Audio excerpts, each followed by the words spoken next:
Montana Television Network. Montana This Morning continues on Montana's news leader. A reported chemical attack in Syria kills dozens, including women and children. I'm Wendy Gillette in New York with more on what the U.S. is saying about its response. And Second Amendment supporters held a pro-gun rally in Billings on Saturday, coming up with a marchers say should be done to protect people in public places. 6:30 on this Monday. Chairman Missy O'Malley with you here. Our top story this half hour. The Trump administration says all options are on the table after another report of chemical weapons being used in Syria. That's right. On Twitter, President Trump warned of a big price to be paid for the death of dozens of civilians over the weekend. Wendy Gillette is in New York with the latest on this story. The UN Security Council will convene today for an emergency session to discuss the suspected chemical attack in Syria.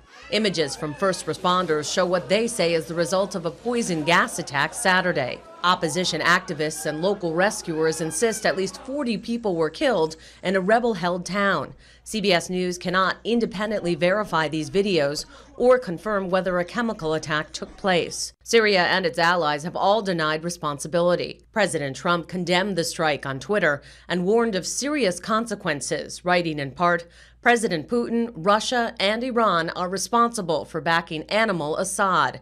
Big price to pay." This is one of those issues on which every nation, all peoples have all agreed and have agreed since World War II is an unacceptable practice. So is it possible there will be another missile attack? Yeah, I wouldn't take anything off the table. Some lawmakers called for a forceful response. It's a defining moment in his presidency because he has challenged Assad in the past not to use chemical weapons. Last time this happened, the president did a targeted attack to take out some of the facilities that may be an option that we should consider now. Mr. Trump recently said U.S. troops would be leaving Syria very soon.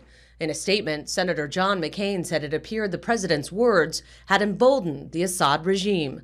Wendy Gillette, CBS News. Now, a Syrian monitoring group says at least 14 people were killed in an early morning missile strike on a Syrian Air Force base. Now, a report on the Syrian state television suggested it was a part of a U.S.-led strike. The Department of Defense insists, though, the U.S. did not carry out that attack. More coming up at 7 o'clock on CBS This Morning on that story. Right now, Matt has a little weather to chat about. A pretty decent start all in all, as long as we don't get one of those goofy squalls like we had Saturday. And Sunday, and you name it. It looks like today's actually going to be pretty quiet for the most part. Our temperatures into the low, even mid-30s for most of the area. 21 in West Yellowstone this morning. Decent amount of cloud cover to start the day. We'll see more sunshine by the afternoon. Daytime highs into the mid to upper 40s. Or low 50s. Now you look at the week ahead, it becomes a little uneven temperature-wise. We'll explain what to expect as we get a little later into the week. That's all coming up in just a few minutes. Thank you, Matt. Now 6:33 on this Monday. One man is dead after a single car rollover crash Saturday night on Interstate 90 just west of Belgrade. Montana Highway Patrol says road conditions were icy and slick at the time. 55-year-old Larry Dean Vettenheimer of Manhattan was ejected from the vehicle. He was pronounced dead at the scene. A woman who was a passenger was also ejected from the vehicle. She was taken to the hospital. No word on her condition. And 2 weeks after calls for gun legislation, more than 100 staunch supporters of the Second Amendment rallied in downtown Billings despite that bitter cold weather on Saturday.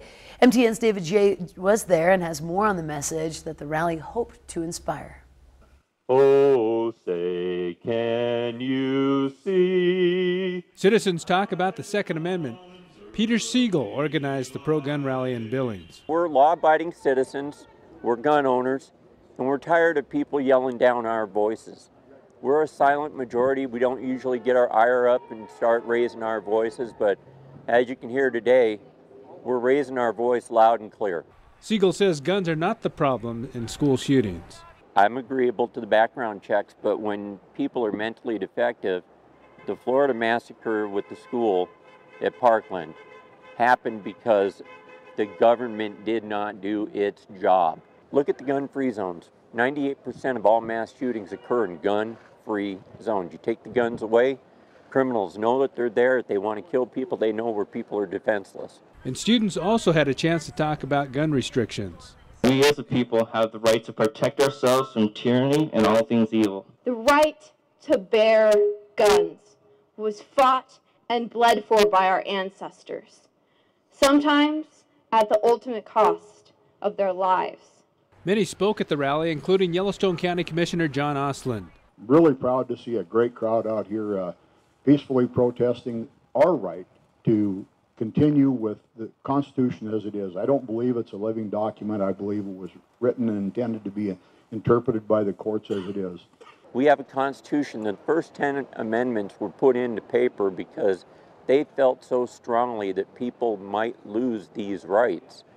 It's God-given right to protect myself and my family. David J., MTN News, Billings. Now, Peter Seigel says that the rally brought in donations that will help with transportation for those speakers, and some of that money will also go towards Toys for Tots.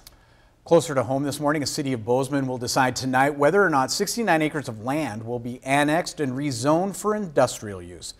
The land is located northwest corner of Nelson Road and Highway 10 near the Bozeman wastewater treatment plant and just north of Interstate 90. It has been used for agriculture in the past. Commissioners will vote on whether the city should amend the growth policy to change that land from rural to industrial. Also before commissioners tonight, affordable housing. It's a big problem in the city of Bozeman. Now officials are taking another step to solve it. MTN's Madaris Bad tells us about the plan. Some Bozeman citizens could receive assistance from the city when buying a house. The city will vote for permission to give $80,000 from its affordable housing budget to qualified buyers. Director of Community Development Marty Matson says this money would give citizens a jump start when buying a home. That money then goes on to the property as a lien on the property. So when those homes are sold, that $10,000 comes back to the city, and we can then use it for the next buyer or somebody else that's requesting down payment assistance within the program.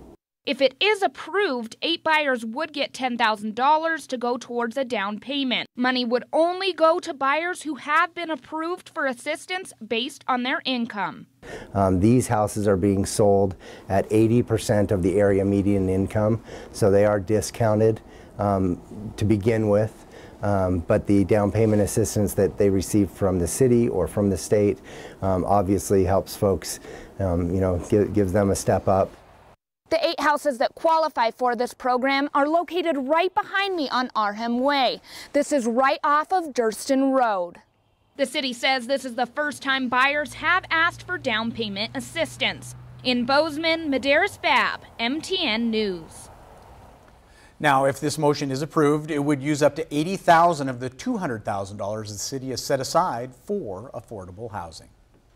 And perhaps you've seen his artwork around the state. This past week, friends and families remembered Linden Pomeroy from Billings, who died at the age of 93. MTN's David J. talked through Drew Pomeroy about his father. I don't know that anybody has taken steel to this point on planet Earth. I have not seen anybody out there myself that did it the way that he did and has done as big of a portfolio. I mean, 50 years of monumental pieces. Some of those pieces of art are all over Billings and Montana. He had a sense of three-dimensionality. Drew Pomeroy talks about his dad, artist Linden Pomeroy. For whatever reason, I started calling my mom Lenore and my dad Linden. I only call him my father or dad under really, really special circumstances, and he loved that. It wasn't something like I was doing anything offensive.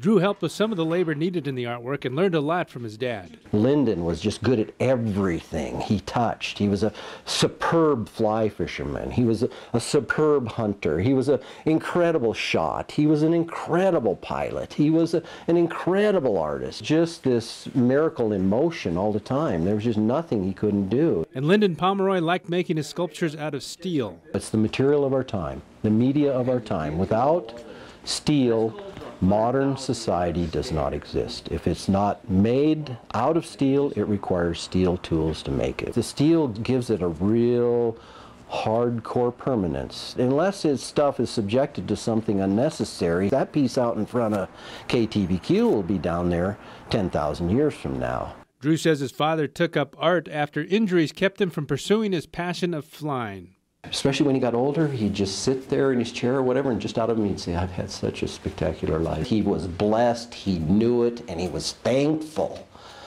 that he got to do his whole life what he wanted to. David J., MTN News, Billings. If we could all only be that lucky. That's so cool. Pomeroy says his father made about 200 monumental pieces, 1,000 medium pieces, and about 1,000 smaller pieces during his 56-year career. Incredible. Doing something that he loved to do. I love that every day. Can say no more about Yep, that. That's awesome. That's the best. Beautiful stuff. It is a quick break. Here's Nora O'Donnell with a look at your Monday morning headlines coming up at 7. Good morning. Ahead here on CBS This Morning, the latest on the suspected chemical weapons attack in Syria and the U.S. response. And Elton John on his secret to nearly 50 years of musical success. The reason he's saying goodbye and the one song he won't miss playing. We'll see you right at 7.